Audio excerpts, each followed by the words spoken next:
You're listening to Idea Collider, a show that explores the world of asymmetric learning. On this show, I will sit down with pharmaceutical experts and business leaders to discuss how to embrace uncertainty and the different learning style that follows. I'm your host, Mike Rea. Let's get into the show. Welcome to another episode of Idea Collider. I'm delighted to have Lou Jepsen with me. She's been on the podcast before, but in this sort of odd version. We did this thing in San Francisco a couple of years ago, just before the pandemic, and that which was recorded on stage at the Independent. So the audio wasn't great. So I'm delighted to welcome you back, Mary Lou.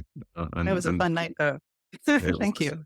And to do this one-on-one. So maybe Great. if we could begin, could you tell folks who you are and how you got to today? Sure. I'm Lou Jepsen. I got to today. I work all the time on things that most people think are impossible, and they are. And it's our job to make the impossible possible. So I'm a tech pioneer and have really started as a virtual reality, augmented reality, meta pioneer before they coined all those terms, and then took that into scale consumer electronics, made some pretty famous laptops, cell phones, big screen TVs, and so forth. Found myself as an executive at Google, working for Sergey Brin, founder of Google, and creating more things for Google, and really running the innovative portion of consumer electronics for Google, and then a similar role at Facebook until I dropped all that. And I thought, we have nothing without our health, and the progress is pretty darn slow. and I look at things that saved my life in the 90s when I was sick, and in the 80s, and the cost and size and the whole structure of that hasn't changed. And I thought it was time to bring some really innovative thinking to this sort of slow moving thing where lots of people die while they're waiting, and we could do something maybe faster. So 6 years later, I've got, some news to report on what we've accomplished and what's left to go. Amazing. So I want to pull apart. There's you, and then there's the experiences that you've had at places like Google. Do you think that our industry is missing a culture, or is missing leaders, or is missing talent, or what do you think that what would be the biggest contrast between, say, a Google and a Facebook and a pharmaceutical company? Well, I've never worked for a pharma company, but it seems like it takes 10 years and $1 billion to ship a product, and it only works 20% of the time. So that's not good. Those numbers are not good. So rethinking that, getting things out there more quickly, safely, at less cost would be good. So I looked at this first from, notably, I think I had a brain tumor in the 90s that nearly killed me and went undiagnosed for about 2 decades because medical imaging was too expensive. Great. Someone's finally sprung for the cost of an MRI. They found my brain tumor. I was lucky. I got saved. Let's fast forward 27 years later to today. The cost and size of that MRI hasn't changed. The access has changed a little. The vast, vast majority of humanity lacks access to high quality medical imaging. And yet consumer electronics have happened. Could you imagine using the same phone or the same laptop you used 27 years ago? NCSA Mosaic had just come out. It's just, like early HTML. Can you imagine? So I just thought, it's time to just use the $1 trillion manufacturing infrastructure and the physics. That seems to be the rare thing in medicine. It's not that people are opposed to physics. It's just, medical doctors kind of call the shots, and they don't have time to take physics because they're taking a lot of biochemistry. They're doing the rounds. They have to learn all this DNA stuff, all the statistics. They don't mind physics. They use their iPhone. They know it's high quality, and they know it's like, a quality build system and all of that. It's just, it's odd that that's the new thing, but we can do a lot with the physics. It's so interesting. I went to a cybersecurity thing today, and they're talking about quantum computing. Well, it's like interference that enables quantum computing, but we have interference ability using to be able to see into our bodies. And we can create interference with things that are like camera chips that are shipping literally in all smartphones. About 1 billion smartphones ship a year. Cameras that cost $1 a piece, very high quality, very high quantum efficiency in the near infrared, and pixel size is the size of the wavelength of light, which means you can interfere light. From that, you can extract information. Wow, look at that, rather than a 2-ton magnet that costs $1 million. And you see, so I do this, and we have some products coming out around that. But it's really my background. I failed to mention electrical engineering, PhD in physics, computer science professor, a lot of human visual system, worked as a multimedia artist, very varied background. And really, after having a brain tumor, I really needed health insurance as an American. So I had to go out and figure out how to get a job that paid money, so a lot of money, so I could get to live. Because I've unwittingly become a neuroendocrinology expert because I don't have a pituitary gland. So I take more than a dozen different pills and shots and patches and stuff every day to live every day for 27 years. So anyway, And so I learned a lot about the biochemistry too, and the neuroendocrinology and neuroscience in general.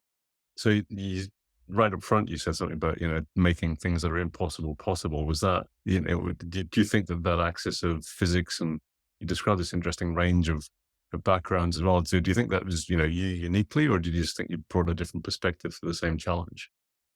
Um, I think we all want to do it. I think it's fun. I think we all, when we're makers, right? It's funny. A friend of mine thinks there's two types of people: the type that become journalists that sort of don't trust the world, and the other people that just make stuff, right? And so you're trying to make. Do you really want to make something someone has already made before, or do you want to try to make something that can transform humanity? So previously, I co-founded One Laptop Per Child and designed and architected $100 laptop that really became the fastest growing consumer electronic category ever recorded. But more notably, the titans of industry thought it was a joke, publicly and privately derided us, didn't think it would work, didn't think it was serious. Anyway, made a multi-billion-dollar not-for-profit that transported educational opportunities for kids in low and middle income countries globally.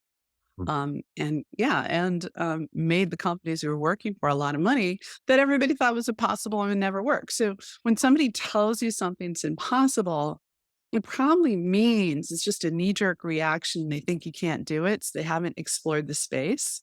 So what would be actually helpful if they would say, rather than the usual insults, "Oh, you idiot," the usual stuff you hear, that's sort of uninteresting. What would be interesting is if they would say why they thought it was impossible, because they might be lacking information. Like, I think in general, the healthcare industry lacks information about consumer electronics, physics, and new device parameters of what you can build Yeah. using the incredible silicon manufacturing capabilities we have today. Moore's law is still alive despite the rumors of its demise, and it enables new kinds of devices that can solve new kinds of problems if you understand the physics and the biology. So that thing about revealing the assumptions that lead you to your conclusion of Yeah. impossibility. Do you think that exists in companies culturally? Because, having worked with Sergey Brin, I assume that that was a less tolerated kind of sort of statement than it would be in most pharma companies today. Oh, yeah, I don't know about pharma companies. I know, like, just people like to, if you say something seemingly impossible, sometimes they can't help it. They have to go negative. Mm. So, you just listen to it. I remember when it first happened to me, I was giving my first public talk, and a guy people thought should have won the Nobel Prize in physics stood up and ranted about how it was impossible. It felt like 15 minutes. It was probably 2 or 3. And I was stunned, and went up to him that evening at the reception. I said, you've done all these things that were seemingly impossible, and almost everyone in this room thinks you should have won the Nobel for it. So when I say something that's impossible, you've done so much. Can't you just let it hang in the air for a little bit and sort of poke through why you think it's impossible? And to his credit, he sat down with me at the bar that evening and became a friend and worked through it. And the project did work. And it was the world's first holographic video system with a fully computer generated interference structures of holograms. So sort of like in that movie, Star Wars, the first one, R2D2 projects out a hologram of Princess Leia. Well, that was in 2D because you watch that was like a special effect. It literally was like smoke and mirrors. But I literally did that with a team of graduate students in the late 80s, like with a supercomputer generated in the hologram where you could walk around it and it literally wasn't anyway. But, at the time, my advisor said, when somebody tells you something is impossible, what that really means is they're a little bit jealous and keep going because you're on the right track. You may not be on the right track. You need to make a lot, you need to sort of stress test it and figure out if it'll work and sort of go for the white hot risks first. But it's fun. You get lots of great people that beat a path to your door that want to work on achieving the impossible as well. So Yeah, it makes it a fun definitely. group. And you have to walk through the physics has to win. You can't break the laws of physics or the laws of countries. Anything else is game. Yeah.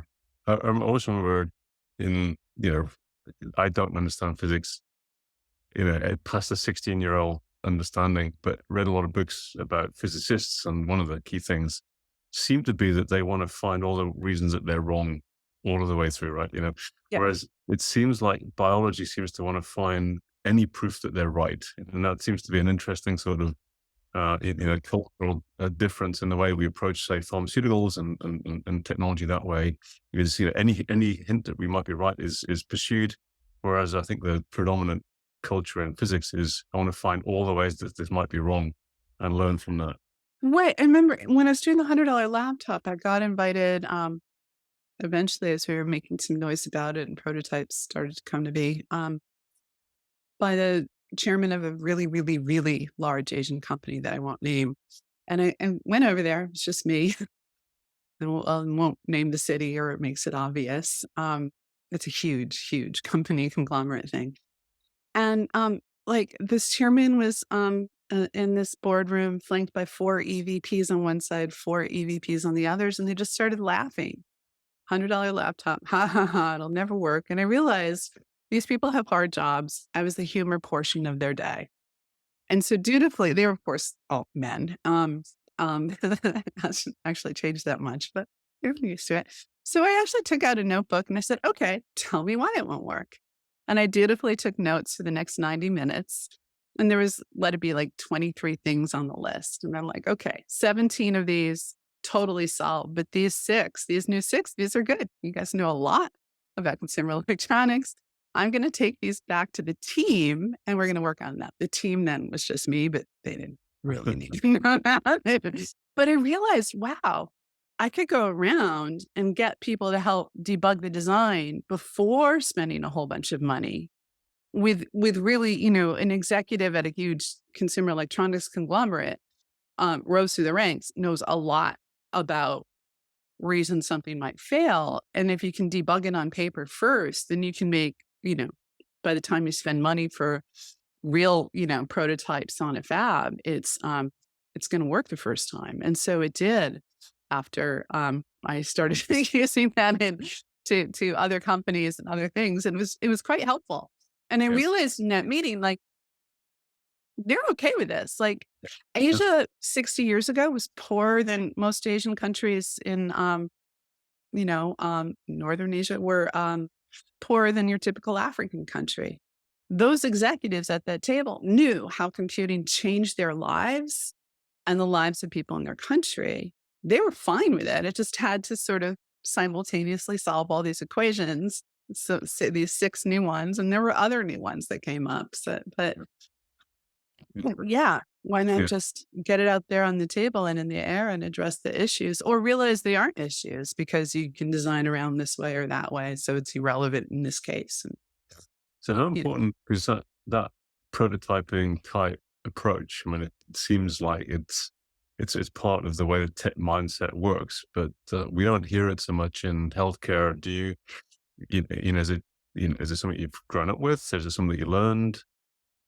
And how do you see? Yeah, I suppose, yeah, you always want to, when you look at something, you want to rapid prototype and look at the white hot risks. Sometimes it's hard to rapid prototype. Um, I made screens for a while. Screens are $3 million mask sets to print them, but you can make sub parts that are really boring demos actually, but they define whether the fundamental physics inside, say, a pixel works. Nobody wants to see the demo of a single pixel display. Just don't bother showing it to an executive. They'll be like, "What am I writing?" But it's actually really important that that single pixel works. In even if you create it with microscope slides covered with whatever, and except your own liquid crystals, whatever it is. But those are really, I think, fundamental and important for it. But I'm just shocked that like I know chemists, like they don't, you know, they're not. Like, but is it just biology is too complicated to predict? Precision medicine, whatever, genetics was supposed to do all this stuff. It hasn't yet, although it is getting better slowly, more slowly than people wanted. Um, and Yeah. it's just too complicated to predict. I mean, I Well, just saw something about SSRIs are only 2% better than Prozac when measured over the billion people that have taken them over the last 40 years. That was a paper in yeah. Science. And I'm like, it's not 2% better than placebo for everybody. Some people do really well, but if you average it out, Yeah. and What we do you don't know those distinctions, right? Even with a drug that has been so widely taken. Some of the challenge in pure biology, which is often what's looked at, is the measurement problem. Right? Is how do you know that it is doing what you say it's doing? Because often the thing that you're measuring is a significant lag indicator of whether it did the thing in the first place, and the models aren't terribly good. So I think that's become one of the problems. But also, I think just that famous adage, move fast and break things. I think it's been misunderstood in our industry as well. And the classic thing is, we can't break things. You go, well, you break like 99 of the 100 things that you start out with, right? You lose most of the drugs that you put into pipelines. So you are breaking things, you're just breaking them slowly. So, but yeah, It's interesting. We just started cancer treatments on glioblastoma, but we grew up these little human brain organoids and gave them human glioblastoma and then swept through a whole bunch of sonification parameters, really low intensity sound. And we're able to do 5, 10 times better than any chemo. And we were just able to do that like in 2 months with a few hundred human brain organoids. So um, yeah, their little brains are at UCLA. They're sub-millimeter. I go visit my brains. But yeah, there's faster ways you can do things. It's relatively new to use organoids. I think we're the only people making therapeutic devices so far using organoids, but it's mostly pharma.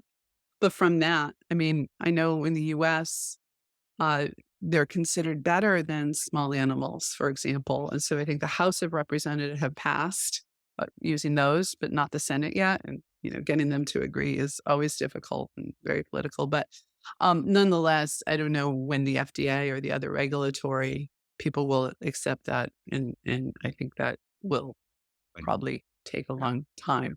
Um, let's roll forward to open water, and could you tell us a little bit about what it is, and where you started, and actually that'll be interesting, some of the new news that you have as well. Sure. We're working on diagnostics and therapeutics for the whole body, but focused on the brain first because it's hard to get into the brain. There's a lot of diseases that aren't well treated in the brain, and so we started as sort of general. Let's make an MRI 1,000 times cheaper and 1,000 times smaller, so it's the size and cost of a smartphone. As I looked at the go to market for that, it's almost impossible. So we still have that as Mount Everest. We're still working on it, but decided to do diagnostics that had large, urgent, unmet needs. And the one we started with really for our first product is stroke detection. It's the number 2 killer in the world. Uh, the implications for post stroke are worse than long COVID. I know there's been a lot of effort on COVID because it's communicable, but stroke is it's a plumbing problem. It's 80, 90% of the time it's a clot. And in the most severe strokes, it's the vast majority of the time it's a severe clot that blocks one of the large vessels. And so if you think of your carotids as the trunk of a tree, it breaks off into a few arteries. If one of those gets blocked, it blocks the artery and the whole volume of the brain. So if that's starved of blood and oxygen for a couple of hours, if you live, you're not going to walk or talk again, have a job, go home. And so the number one cost of long-term disability is stroke. And we know how to get rid of clots. We know how to fix bleeds. It's a time to diagnose this problem. An EMT has a better shot of calling a coin heads or tails than diagnosing a patient on the ground with a stroke. And so, you think like, well, heart attack can be diagnosed. Take an EKG, put it on your chest. You can tell if there's a heart attack. Well, if you put an EKG in your forehead, you can get an EKG reading. You still don't know if the patient has had a stroke because a stroke is defined as right-left hemisphere blood flow differences. So we made a device using those camera chips I mentioned and a new kind of laser that measures blood flow by making holograms of your body. And so holograms are really good at detecting one thing: motion. If anything moves, when we pulse that laser, like blood, you get a lousy hologram, low contrast. If nothing moves, like if the blood is stalled, you get a really crisp hologram on that camera chip. And you get it for free on these $1 camera chips. And nobody's done this before. Nobody's done this before. These camera chips exist in this size because if you use less silicon, it costs less. Yeah. Makes sense, right? So they shrunk the chips down.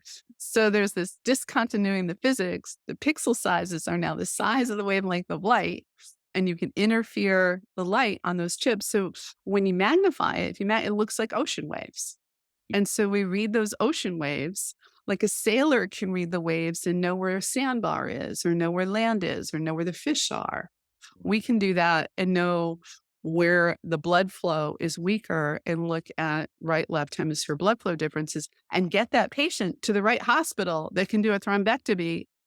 And if we do that from stroke onset to thrombectomy within 2 hours, there's a 90% chance of no neural deficit for what now kills or permanently disables the majority of people that have these large vessel occlusions. Number 2 cause of death globally. Yeah. And no one thinks you can do anything about it. And we're doing something about it. Right now, we're in trials. We're about to apply for FDA breakthrough. We have 100% specificity on large vessel occlusions. We're working at Penn, and we're about to scale out to Brown. They're 2 high volume sites in the US. And we meet the patient at the heliopad, throw our device on. Takes 77 seconds to do a scan. We're speeding that up, but it's super fast because it's a high stress environment taking those people in. We're comparing our results to the clinical results so that we can prove our thing works and then get it in all ambulances. And there's even a reimbursement in the US of $1,000 for a diagnosis, whether it's up or down. And again, those camera chips cost $1. The laser was a couple years ago, the size of a room and $1 million.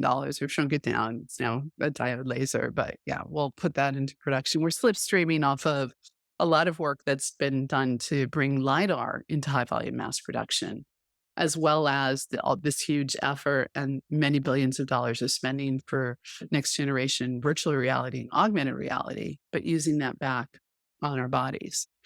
Yeah. So that's looking really good. Yeah, even as you're describing this, I think your ways of defining problems and your ways of understanding adjacencies are different, right? I mean, the way that you define the stroke, the way that you see the challenge, and the way that you understand the adjacent technologies. I think bringing those things together is clearly a very big difference. It could be, and blood flow is useful for all kinds of things, and flow of things like kidneys. So like migraines and seizures, there's all kinds of things where it'd be interesting to see blood flow throughout the brain. There's not even CT or MR really measure flow. We're really good at actually measuring flow. It's funny, people have products called flow, but they don't measure flow. They measure absorption or non-absorption of different colors of light absorb or don't absorb blood carrying oxygen. So it's just absorption. But we literally measure motion, and we can measure it to 0.1% of blood flow and blood volume, which means we could get blood pressure. It's Sorry, I'm an electrical engineer. It's like Ohm's law. The V equals IR. You can get the resistance if you solve for the other two. So we haven't done that yet, but your blood pressure is something on your arm. It's different throughout your body. And so there's many things that we can do, but we started with this large, urgent, unmet need. And then we thought, okay, suppose we know it's a large vessel occlusion. Can we start to loosen the clot in the ambulance on the way to thrombectomy? And we give it an Uber app, right? Because honestly, somebody that does a thrombectomy knows more about their Uber Eats order than when they're getting a thrombectomy patient that is Right. losing 1.8 million neurons every minute. So, you add an app, you do the routing algorithm for the ambulance. The minute you have a large vessel occlusion, it goes to the cath lab. It picks the doctor, the nurse, the the anesthesiologist. They report. They know where it is. That like they get an extra half hour. It takes from when the patient gets to the hospital. It's another half hour till they can get into the cath lab because they just found out they had one. Like it's just Yeah. there are really good solutions for this already. Google Maps and etc. So there's this routing thing that's very important where you can save time. But could we loosen the clot is a question we asked. And then we realized, yeah, we probably could. But there's a lot of literature to show aggressive cancers have really different mechanical properties. Mm. And so I mentioned we grew some human brain organoids with glioblastoma to see if we could try some ways to burst the glioblastoma cells, a lot like an opera singer can burst a wine glass and not harm anything else in the room. Mm. So we're using very low frequency ultrasound at very low intensity, lower intensity than has been used on pregnant women and their fetuses for the last 50 years. And we're almost 100% killing the glioblastoma cells and not harming any of the healthy tissue in these human brain organoids.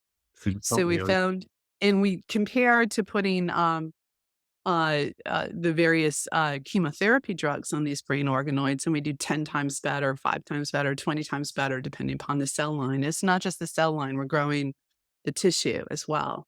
yeah. So now we're scaling that up to mice that we now have glioblastoma and then primates and then humans. So we have a Right. wait list of humans. Is that But at a because different frequency, we're using that to stimulate neurons to get them to start firing or stop firing, and we're using that on severe depression. And we literally just started trials this week on severe depression with humans, using our headset that allows us to focus this very low frequency ultrasound at a different frequency and duty cycle and so forth. And it seems to do far better than transcranial magnetic stimulation, which is approved for depression and OCD and other kinds of diseases, but only goes 1.5 centimeters deep, and you can't focus it. We can focus it to sub-millimeter. Look at where the neurons are either firing too much or not firing enough in the case of severe depression, and treat in a very objective, precision way that depression. So we'll have results. They're rolling results. They're not blind on how this is working. In the case of transcranial magnetic stimulation, if you literally have a thick skull, you only get 20% of the dose. okay. Um, And, like yeah, we don't have those limitations. Can reach anywhere in the brain. We're not, yeah. and we can focus. And it's a portable thing that's low intensity. So it's got huge advantages. Transcranial magnetic stimulation. You have a really big E field that goes like that. That's electrical field. Then the B field, the magnetic field goes perpendicular. That's sort of basic Maxwell's equations, physics, right? But we seem to be able to do a lot better from the physics and consumer electronics side. So we're trying that in studies at a university right now. Wait, so Literally just started this week. So amazing. So just on we'll go back to the can. So is it that you can see them, that they can, that you can see where they are, or that you somehow are detecting a frequency that is, that you can do something with, or what's the, we ran for the glioblastoma, we ran a sweep of lots of frequencies, pulse sequences, duty cycles, and found ones that worked basically on every cell line and were in every case way better than chemotherapy. And that assumes the chemotherapy gets through the blood. brain barrier because we were dealing with organoids where the ultrasound goes through. So, um, and it's not focus, it's just a broad sweep of the ultrasound in the head. We have to couple through the skull because the speed of sound changes in skull versus flesh, but we do that with phased array technology and then sweep it. And then we're selectively killing the glioblastoma cells in brain organoids now going up to mice. And we do, I think, non-human primates and then humans. So we're going as fast as we can, but, safely checking on the Yeah. boxes on what we can do. But it was surprisingly fast to make a rig and try this with the human brain organoids. So that Yeah. that was really exciting. And the results are fairly stunning to us where we're playing that out now with like 300 mice that Yeah. So it's interesting, right? Culture of learning, because it sounds like you prototyped that you've learned, and as you've gone as well. Um, and this wave of whether it's optogenetics or optoceutics or digital solutions that weren't there before. yeah, Um, the optogenetics, friends of mine did that. Like there, you actually have to change the genetics to have it emit light. So we're not doing that. We're just using light, not changing your genes, not nothing. It's again, pregnant women and their fetuses have had higher levels of ultrasound exposure for the last 50 years. So we have billions of people and yeah, babies who have fast dividing cells who are fine. yeah, So it's optogenetics. I don't know if it's been approved for human use yet, even, but you would know more. It's pretty interesting, all that we've learned from it. Really incredible invention, brilliant friends of mine who did it all. But, we're not doing anything sort of like that because we want to be in humans quick. And yeah. so we're not messing with their DNA in any way. It feels like there's a whole new bunch of sciences about to kind of explode into the healthcare space. Um, do you feel that, or is that just some of the because I don't understand physics as much? Am I sitting there watching this stuff coming in, and just not noticed it before? Um, I don't know. It just seems really slow to me. And I, I, I don't know why pharma takes so long. And I guess for the reasons that you cite, but especially there may be combinations of using device with a drug that works in certain, combination and adjuvant kinds of therapies that uh, can happen as we bring in things like perhaps what we're doing both for mental disease and it's a moment for psychedelics after being banned for so long, but they totally disorder your brain. And so and they're not really good for chronic situations, chronic diseases, as far as I can tell. For PTSD, they have stunning results.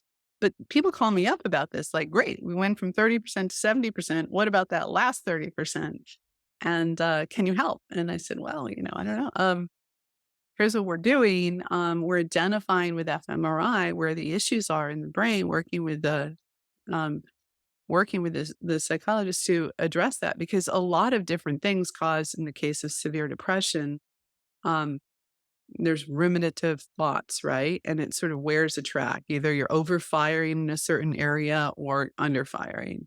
And we can change that pattern at a precise place, the sub-millimeter area with our technology. So it's a quite precise and objective form where you have DSM in mental disease, which is like you literally answer yes or no to a litany of questions like, are you sleeping all the time? Have you gained weight? Do you have thoughts of suicide? If you answer yes to that and a litany of other questions, you're clinically depressed Yeah, until you answer no to those questions. And yeah, um, yes, like we should be able to know more about the brain than that, given all the tools that we have now and capabilities. And can that change to an objective form rather than a subjective form?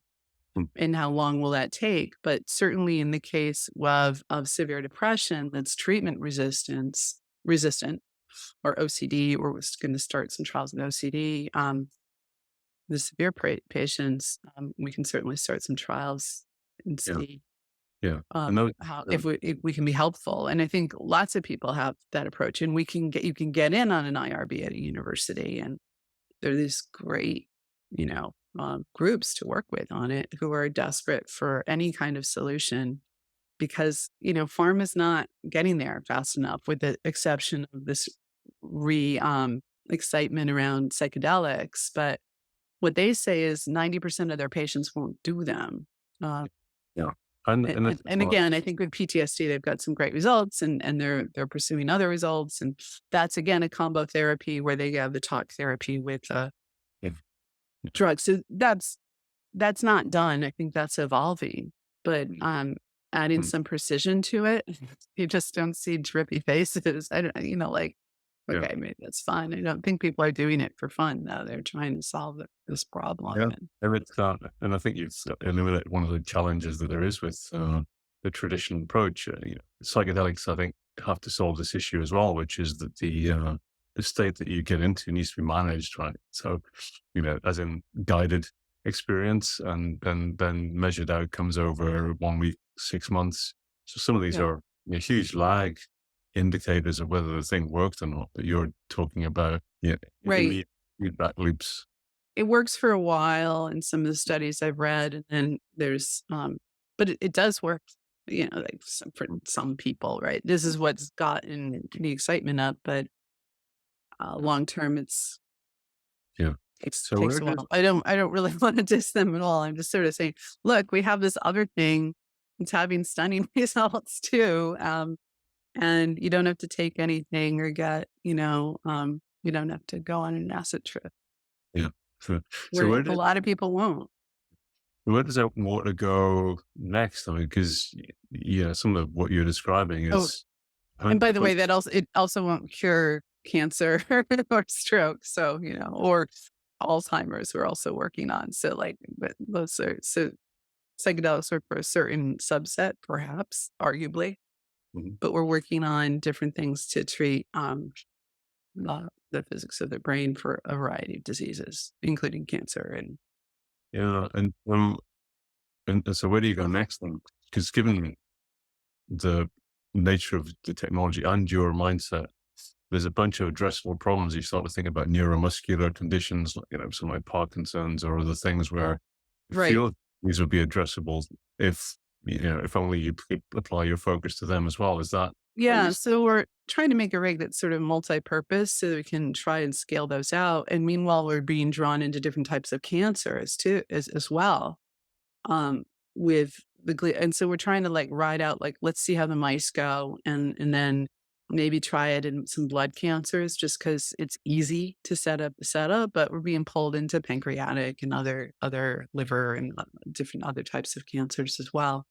And then with the companies that are focused on certain diseases, that's probably what we'll end up doing, just so we can do what's right for the technology, which is, as you prove it, save more people. And certainly on the consumer electronics side, if you make more of something, it's cheaper. For every 10x more you make of something, it goes down approximately 10x in cost as a rule of thumb. Yeah. And Is that so, is that part of the problem? Because I think people are looking for their traditional, pharmaceutical business models. Is democratizing technology part of the challenge that you're well, seeing? technology has been democratized. It's sort of funny. I was looking at this chart of cost change since year 2000. And the thing I was a pioneer of did the best in lower cost, big screen TVs. We nailed it. Nobody even thinks of it. And then they like hate screens. Like, remember in the late 90s. But healthcare, it's just gone way up, And so um in terms of what's standard in healthcare, I don't know. I don't know why it's so messed up. But it continues to be. And you can blame regulation, complexity. It's the largest industry in the world. It's so complicated. People are complicated. There's all kinds of reasons, but, there's some straightforward things we can do Mm. is, make it better and cheaper. Don't just make it better and really expensive, make it better and cheaper, like consumer electronics does. It really does, like the $100 laptop. We did that. And so there's no reason you can't use the $1 trillion manufacturing supply chain. Like, why on earth would you do a startup to build a $1 billion factory that would take 5 years to build? Like, use an existing $1 billion factory, make sure you design for that. And then you save so many headaches. You don't have to get as much money and you can start it at mass production at a much better cost structure that actually can change and sort of scale out and save lots of people. Also gets lots of data and so forth. So I don't understand I've done my how like tech hasn't hit healthcare. I think it has. I mean, it has gotten a little bit better, in this decentralized thing that hit during COVID, where we could more easily get medications and schedule appointments and things like that. I'm also at Chronics. I'm the cash cow of the healthcare industry. As I mentioned, I don't have a pituitary gland, and so if I miss my drugs, I die like every day. I have to take them. And so I, you know, um, need them and have had to fight a little bit less during this period to get them. And that's nice. It just seems there's so many things that are wrong with the healthcare system. And there's a lot of well meaning people trying and they're overloaded and COVID was really hard on them and people are quitting and, like the nurses and there's many, many problems. so But why don't drugs work? I mean, it's maybe it's time like maybe it's time to like work on some other things and I'm not saying give up on drugs, but it takes they're really expensive, they take a long time to develop and they don't when they get to people apparently the thing is like 20% of the time it works. And so when you that's your baseline, yeah, yeah, yeah, how do you rethink that? It's not my area of expertise. I mean, I took organic chemistry in college, you it's know, remains one of the issues is I guess the tolerance of that, right? The kind of average effect size and so forth, um, is still okay. You still get an approval with that, and then you can still have someone write a prescription for it. But I'd be interested, as you built Open Water out, as a leader, what kind of culture have you tried to build within the organization? What is the, do you have any kind of operating principles as Open Water's kind of grown for, who you hire, how you hire, how you organize? we're pretty flat and we just hire smart multidisciplinary talent that can, we have a problem and need somebody new. We look for somebody with the skill set there, but a broader skill set.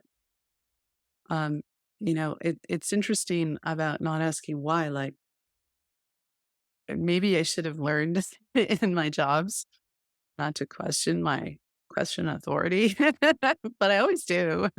Sometimes that lands me very painfully in a bad situation, but I don't know how to make the thing if you can't talk about what's working and what isn't. And I have become more diplomatic about that, but it's important to sort of clear the air and find out, what's working, what isn't, and talk about it in ways that people can hear and actionable, which culturally is sometimes complicated. Yeah. But in terms of building You've gone- companies, it's easy. Like I've done it many times. Scaling the company also gets pretty easy. There's a lot of people that help. It's interesting to be old in this. I've done lots of these different stints at different levels and learned, a lot from some of the disasters might be a fair word to call, although I won't say which companies or who I was working with.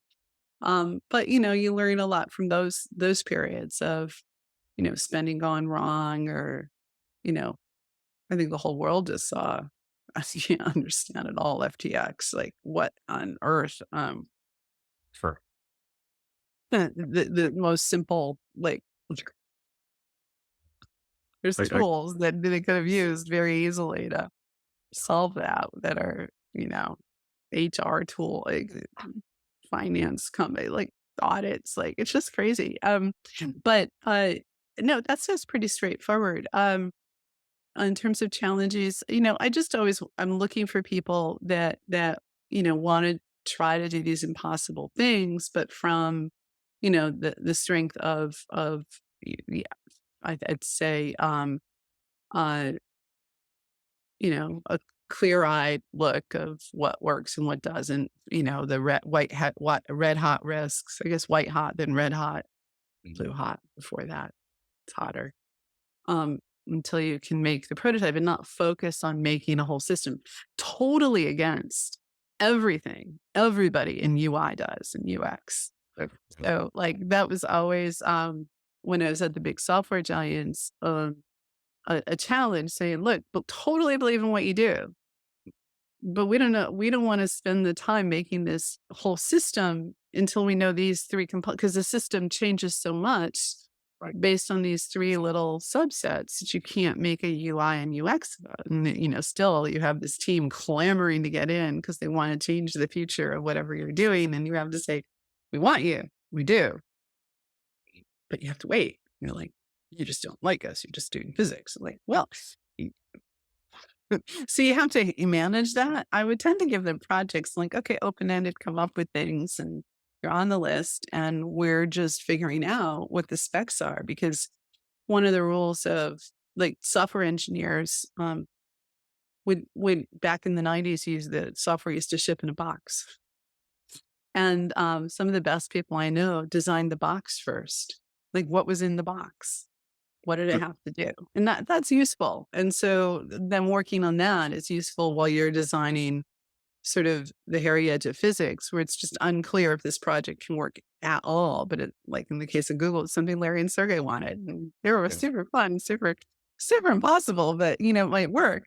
Okay, so what's in the box or that vision of it? And so they could work on that.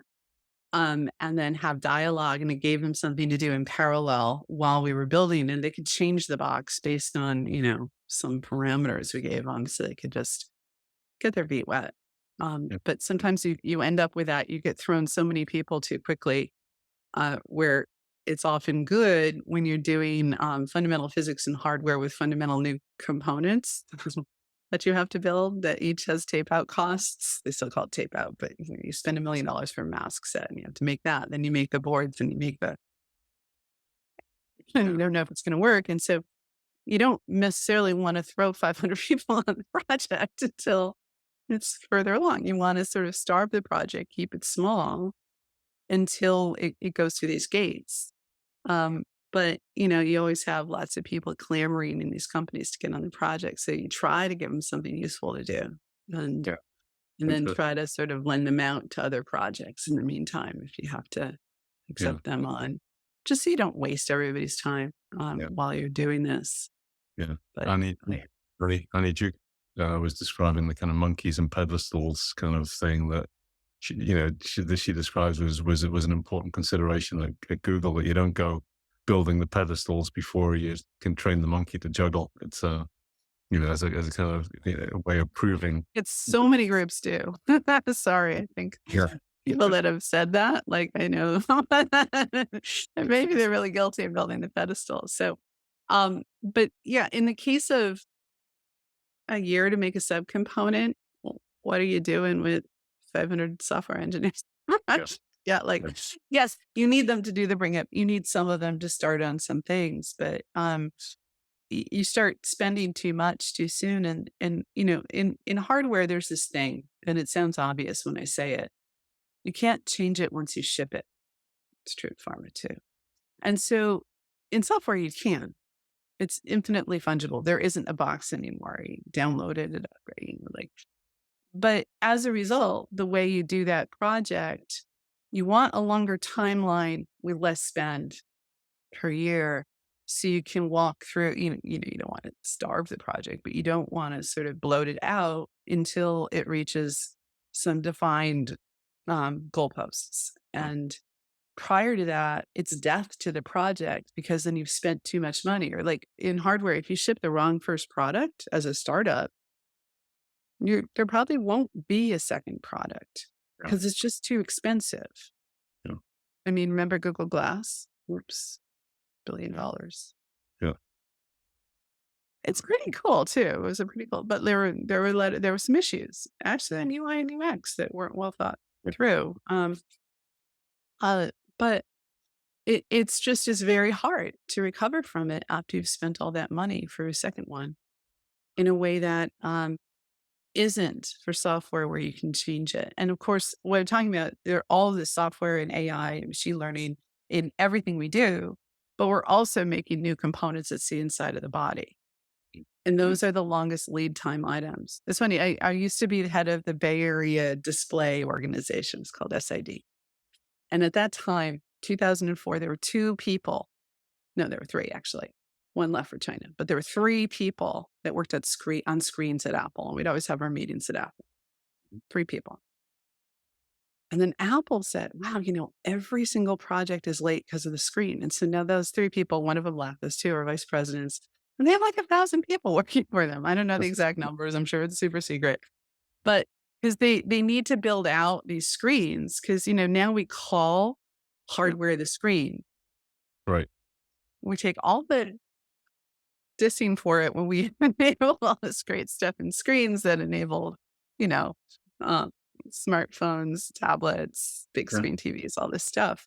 But it's a long lead time item, and you really do have to get that right, or nothing else works. And so um, that's anyway, you just have to consider that into the timeline of your design. And I don't know how you consider that in pharma, but Yeah. the chemicals are relatively easy to make, Um, large molecule. but yeah. I mean, by the time you start, I think it's mostly a case of just finding out where it works and if it works where you want it to. And they say that's not a perfect process, just because it can take so long to see the effect of the thing that you just did. So Yeah. yeah, I think there's improvement possible there. Um, I'm very aware that time is going to get away from us. And I'm sure of the people listening to this, there's like 99% of them are going to want to ask you questions directly. Uh, Are you findable? Can people find you on social media or Yeah, anywhere? sure. Yeah, sure. I'm on Facebook. I'm still on Twitter. Yes, I think we're all waiting to see. Um, yeah, we'll include links to your Twitter handle on there. Um, Yeah, sure. Great. yeah, no, I want to say thank you. This is, I mean, I knew Thank her you. or 2 years ago. This has been great to catch up Yeah, and thanks for all you're doing, and I'm looking forward to seeing you at JP Morgan, soon at your cool events, multiple. so much fun. Thank you, Mary Lou. Thank you. That's it for this week's episode of Idea Collider. To continue the conversation, visit our website at ideapharma.com. Follow us in your favorite podcast app so you never miss an episode. Don't forget to rate and review us on Apple Podcast. Until next time, I'm Mike Rea, wishing you great success.